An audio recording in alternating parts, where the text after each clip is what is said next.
नमस्कार, खबरों का पंचनामा देख रहे हैं आप। मैं हूं आपके साथ पूजा। हम लेकर आए हैं देश और दुनिया की 5 बड़ी खबरें, जिस पे चर्चा के लिए मेरे साथ स्टूडियो में मौजूद हैं कैपिटल टीवी के एग्जीक्यूटिव एडिटर राजीव जी। सर, आपका बहुत बहुत स्वागत है। धन्यवाद।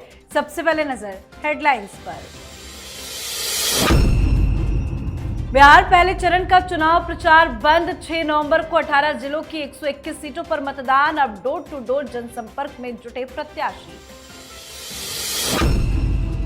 चुनाव प्रचार के आखिरी दिन पीएम मोदी ने मेरा बूथ सबसे मजबूत कार्यक्रम में महिलाओं संग किया संवाद। तो एनडीए महागठबंधन के तमाम बड़े नेताओं ने जो की ताकत, तेजस्वी यादव ने किए बड़े ऐलान। आज से देश के 12 राज्यों में एसआईआर शुरू। घर घर पहुंच रहे बीएलओ पर एसआईआर के खिलाफ सड़क से सुप्रीम कोर्ट तक जंग। बंगाल में ममता बनर्जी ने निकाला विरोध मार्च।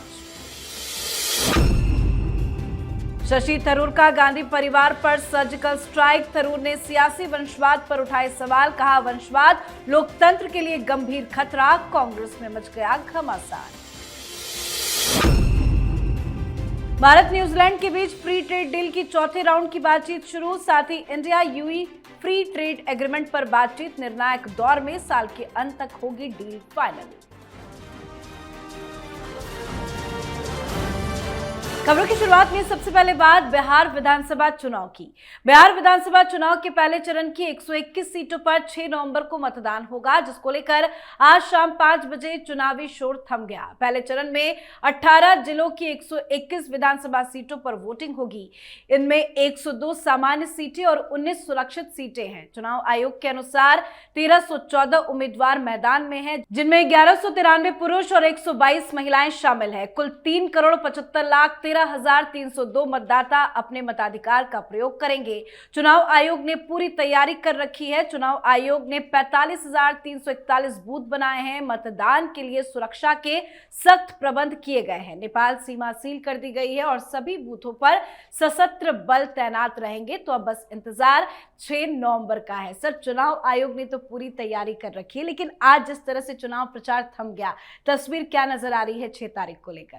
देखिए, 6 तारीख को लेकर जो महागठबंधन के नेता जिस तरह की बातें कर रहे हैं, हताशा दिख रही है उनके चेहरे पर। हताशा दिख रही है राहुल गांधी के प्रचार अभियान में कि प्रथम चरण के लिए समाप्त हो गए प्रचार के दिन, और उस दिन उन्होंने प्रथम चरण के क्षेत्र को छोड़कर दूसरे चरण के क्षेत्र को चुना, क्योंकि उनको लग गया कि पहले चरण में जिन सीटों पर चुनाव होना है उन सीटों पर हमारे लिए आधार खत्म हो चुके हैं। दरभंगा में, बेगूसराय में या फिर मुजफ्फरपुर में, जहां ये लोग प्रचार के लिए गए थे, फीडबैक रिपोर्ट इनके खिलाफ आ रही है। तेजस्वी यादव को देखिए, ये संदेश दे रहे हैं किस बात के लिए? अब तक इनको नहीं लगा है, इतने समय के बाद भी अब तक इनके मन में वो विश्वास नहीं हुआ कि मैनिफेस्टो लॉन्च कर दिए, महिलाओं को वादा कर दिए 30,000 रुपया देने का, सेविका जो जीविका में जुड़ी हुई मोबिलाइजर है उनको पक्की नौकरी देने का,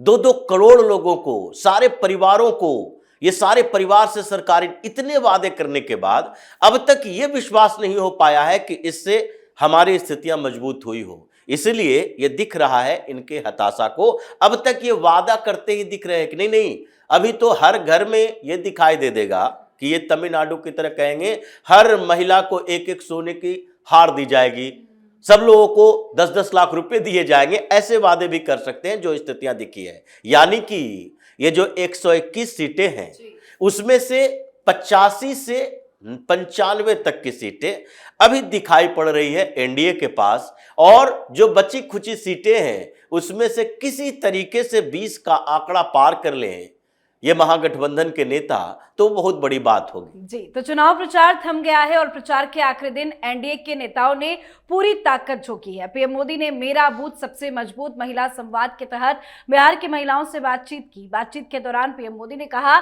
कि मैंने इस चुनाव को बेहद करीब से देखा है और एक बात मैं कह सकता हूं कि एनडीए इस चुनाव में भारी बहुमत से जीत रही है। मुझे एनडीए की जीत पर कोई भी संदेह नहीं है।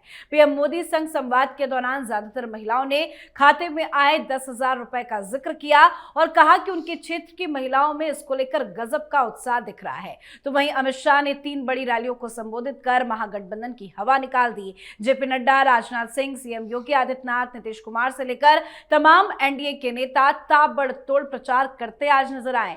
तो वहीं तेजस्वी यादव फिर वही पुराने वादों का झुंझुना बजाते दिखे। तेजस्वी ने ऐलान किया कि सरकार बनने के बाद 14 जनवरी को राज्य की सभी महिलाओं के खाते में 30,000 रुपए भेजे जाएंगे। सर, आखिरी दिन तो तमाम नेताओं ने प्रचार किया, लेकिन पीएम मोदी ने महिलाओं से संवाद कर आखिरी दिन कितना बड़ा मास्टर स्ट्रोक चल दिया। देखिए, जो चुनाव होता है, चुनाव में प्रचार अपनी जगह, वादे अपनी जगह, और उसके बाद बूथ मैनेजमेंट का सबसे बड़ा असर होता है। ये प्रधानमंत्री मोदी ये इन लोगों की तरह ये चुनावी तरीके से काम करने वाला राजनेता नहीं है। ये वो व्यक्ति है जिनका 45 सालों का अनुभव है, न केवल एडमिनिस्ट्रेटिव के तौर पर जो एडमिनिस्ट्रेशन देख रहे हैं, यानी कि गुजरात के मुख्यमंत्री हो या देश के प्रधानमंत्री हो, उससे पहले इन्होंने कितना काम किया है। संघ के लिए काम किया, संघ के बाद भारतीय जनता पार्टी के प्रचारक के तौर पर काम किया, प्रदेश प्रभारी के तौर पर काम किया। तो वो समझते हैं कि बूथ मैनेजमेंट क्या होता है। और इसीलिए गुजरात में पिछले दिनों जब सीआर पाटिल संभाल रहे थे कमान, तो इन्होंने क्या कहा था कि बूथ में आप केवल बूथ मैनेजर की बात मत कीजिए, पन्ना प्रमुख को दिखाइए। यानी एक बूथ पर अगर 1100-1200 वोट है और वो 8 पन्ने हैं वोटर लिस्ट के, तो 8 पन्ना प्रमुख रखो। यानी कि अगर उसमें से 100 से 150 वोटर वोट देने के लिए आएंगे तो उसके ऊपर इस एक व्यक्ति को रखो। लेकिन समस्याएं क्या होती थी बूथ मैनेजमेंट में? अब तक ज्यादातर देखा जाता था कि बूथ एजेंट किसी पार्टी का महिलाएं नहीं हुआ करती थी। महिलाओं की भूमिका वोट देने को लेकर थी। महिलाएं वोट दिलवाने के लिए घरों से लेकर नहीं जाती थी। अब प्रधानमंत्री मोदी को यह लगा कि बिहार के अंदर इसकी जरूरत है, क्योंकि हमने महिलाओं को बड़ा आधार बनाया है। 10-10 हजार रुपए की स्कीम ही केवल नहीं है, बल्कि इससे पहले ये जो सेल्फ हेल्प ग्रुप को पीएम मोदी ने सशक्त किया था, लखपति दीदी, करोड़पति दीदी, या अलग अलग क्षेत्रों में महिला उद्यमियों को जिस तरह से प्रोत्साहित किया था, इनको लगा कि नहीं, मेरा बूथ सबसे मजबूत के आधार पर हम महिलाओं को मोबिलाइज करें, क्योंकि घर की महिलाएं जो वोट देने के लिए आने ना आने में संकोच दिखाएगी, अगर कोई पुरुष जाता है जो इनका बूथ लेवल एजेंट होगा, वो जाता है और कहता है महिला को हमारे साथ भेजिए वोट दिलवाने के लिए, तो संकोच हो सकता है। लेकिन वही महिलाएं रहेगी बूथ पर तैनात और वो घर घर जाकर महिलाओं को अपने साथ लाएगी, तो जिनके मन में कुछ थोड़े बहुत शंका हो कि भारतीय जनता पार्टी या एनडीए को वोट न दे, कास्ट फैक्टर हो, किसी को ये लग रहा हो कि हमारा हस्बैंड है जो महागठबंधन तेजस्वी यादव के साथ है, फिर भी वो जाते जाते यानी घर से बूथ तक की दूरी तय करते करते कभी कभी होता है कि 10%, 15% वोट जो फ्लोटिंग वोटर होते हैं वो कन्वर्ट हो जाते हैं उनके साथ। तो इसलिए प्रधानमंत्री मोदी ने जो बात कही है और जो काम लास्ट दिन किया है प्रचार थमने के समय, उसका असर बिहार के चुनाव में दिखाई पड़ने वाला है। प्रथम चरण के चुनाव में दिखेगा तो दूसरे फेज के चुनाव में इसको और मजबूती से एनडीए की तरफ से लागू किया जाएगा। जी, अब बात एसआईआर की। बिहार के बाद देश के 12 राज्यों में आज से एसआईआर की प्रक्रिया शुरू हो गई है। इस अभियान का मकसद है वोटर लिस्ट को और ज्यादा सटीक, साफ और अपडेट करना, ताकि आने वाले चुनाव में किसी भी तरह की गड़बड़ी या डुप्लीकेशन ना रहे। इस दूसरे चरण के तहत घर घर जाकर सत्यापन का काम आज से शुरू हो गया है और ये 4 दिसंबर तक चलेगा।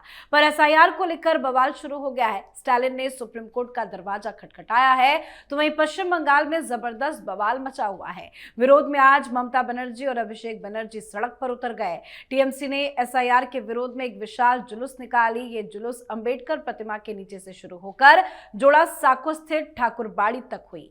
जुलूस में उत्तर 24 परगना, दक्षिण 24 परगना, हावड़ा, हुगली के आम लोग और समर्थक शामिल हुए। टीएमसी नेताओं और समर्थकों का कहना है कि एसआईआर स्वीकार नहीं है, हम दीदी के रास्ते पर चलेंगे। जुलूस में तृणमूल के कई मंत्री और शीर्ष नेता भी मौजूद रहे। सर, पूरे देश में एसआईआर की प्रक्रिया शुरू हो गई है, 12 राज्यों में आज से शुरुआत हो गई है, लेकिन सबसे ज्यादा दिक्कत ममता बनर्जी को क्यों हो रही है? देखिए, ममता बनर्जी के समर्थक अगर ये कह रहे हैं कि हम एसआईआर की प्रक्रिया को स्वीकार नहीं करेंगे। ममता बनर्जी कह रही है कि ये गलत प्रक्रिया है, ये भारतीय जनता पार्टी चुनाव वोट के आधार पर नहीं बल्कि पैसा खर्च करके जीतती है।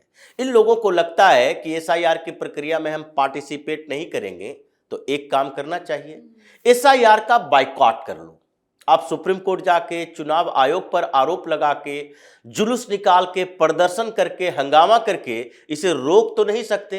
तो तुम्हारे पास एक ही तरीका है, जैसे कांग्रेस वाले या फिर विपक्ष में बैठी दूसरी पार्टियां बार बार वोट चोरी का आरोप लगाती है, लेकिन जब ये चैलेंज सामने आता है, बिहार चुनाव को लिए चैलेंज आया था और तेजस्वी यादव, राहुल गांधी, इन लोगों ने एक बार गलती से कह दिया कि नहीं, अगर वोट चोरी के आधार पर चुनाव आयोग हमारा जवाब नहीं देती है तो हम बाइकॉट कर देंगे इलेक्शन का। बाइकॉट किया? नहीं किया।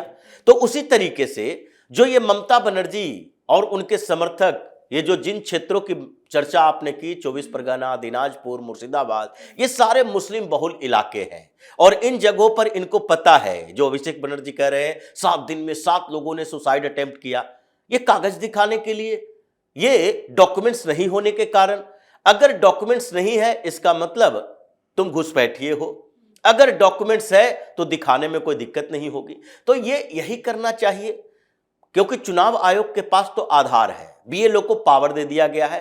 आप 3 अटेम्प्ट करो, किसी के घर पर जाओ 3 बार और उसके पड़ोसियों से बात करो। अगर वो वहां पर नहीं है तो एब्सेंट वोटर शिफ्टेड वोटर में डाल दो, उसका नाम ऐसे ही कट जाएगा। ऑटोमेटिक डिलीशन की बात ये सुप्रीम कोर्ट में स्टालिन ने किया कि अगर हम डॉक्यूमेंट्स नहीं देते तो उसके बाद ऑटोमेटिक डिलीट हो जाएगा वोटर लिस्ट से हमारा नाम।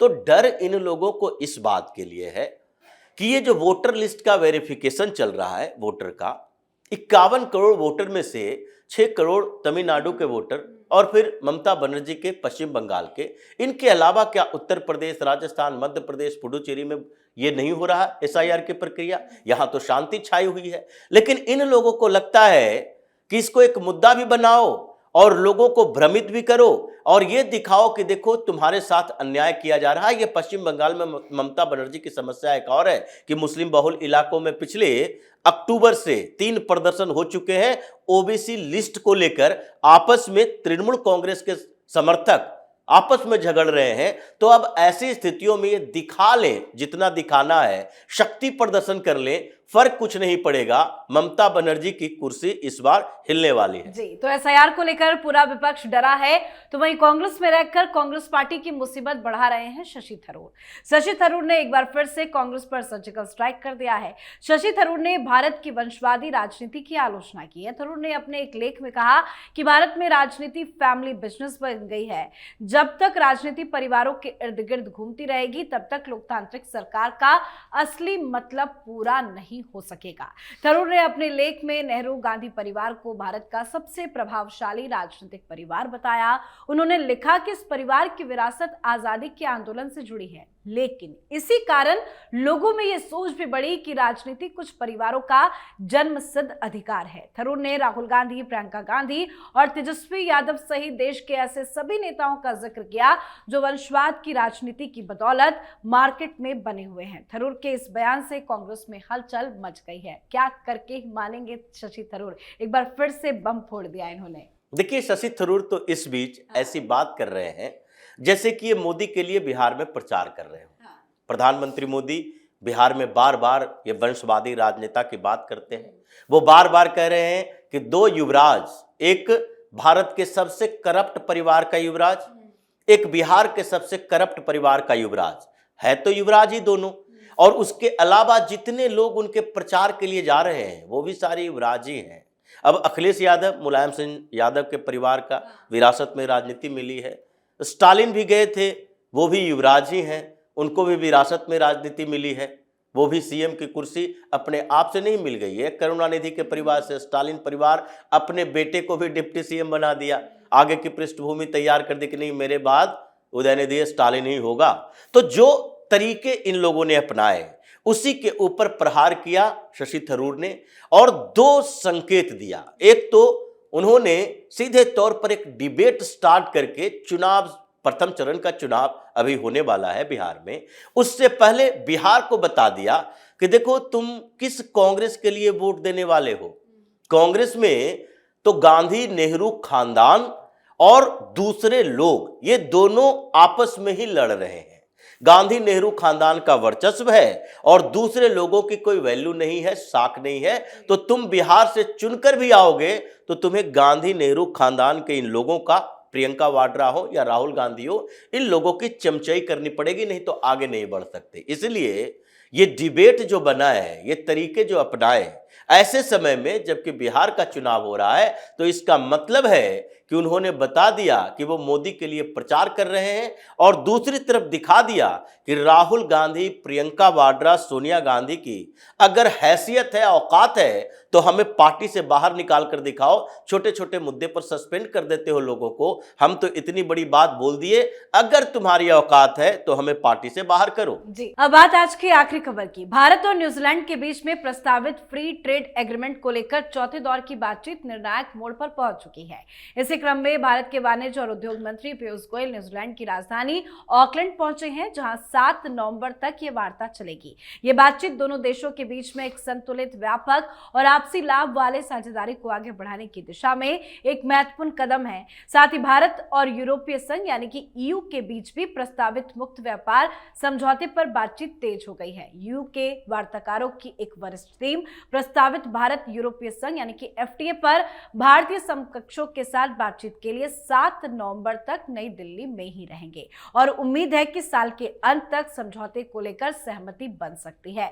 सर, अलग अलग जगहों पे मीटिंग्स हो रही है, लगातार बातचीत चल रही है, क्या फ्री ट्रेड एग्रीमेंट को लेकर गुड न्यूज बहुत जल्द आने वाला है? देखिए, ये आने वाला है और ये साइलेंट तौर पर प्रधानमंत्री मोदी ने अमेरिका को उसकी औकात दिखाई है, क्योंकि अमेरिका भी सीधे तौर पर भारत से संघर्ष की स्थिति में नहीं है। ट्रंप को देखिए, हर दिन कुछ नया बयान देगा, लेकिन भारत के साथ ये जो ट्रेड का नेगोशिएशन टीम है अमेरिका की, वो नेगोशिएशन कर रहा है। जैसे चीन के साथ कर रहा था, वैसे ही भारत के साथ भी कर रहा है। लेकिन अब भारत ने अमेरिका के ऊपर भरोसा करना छोड़ दिया जब से ट्रंप ने भारत के खिलाफ बोलना शुरू किया है। तो इसलिए भारत सरकार की जो पूरी की पूरी पॉलिटिक्स थी या इंटरनेशनल पॉलिसी कह सकते हैं, वो चेंज हो गया है, बदल गया है। इसके लिए डोमेस्टिक पॉलिसी भी चेंज हुई।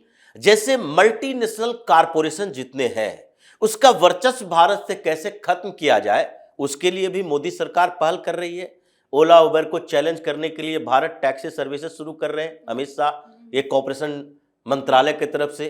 तो दूसरी तरफ से कैंपा कोला शुरू हुआ, अंबानी की कंपनी है, जो कोक और पेप्सिको के वर्चस्व को चुनौती देगा। ये पार्ले ग्रुप का नहीं है जिसे ये बड़ी बड़ी कंपनियां हड़प ले, निगल जाए और भारत में वर्चस्व बना ले। तो एक तो डोमेस्टिक पॉलिसी चेंज हो रही है ट्रेड को लेकर, और दूसरी तरफ अमेरिका के ऊपर डिपेंडेंसी कम किया जा रहा है। इसलिए यूरोपीय संघ के देश, जैसे ब्रिटेन के साथ फ्री ट्रेड एग्रीमेंट हो गया, अब यूरोपीय संघ के देशों के साथ नजदीकी है। वहां से खबर अच्छी आ रही है कि इस साल के अंत तक एफटीए हो जाएगा।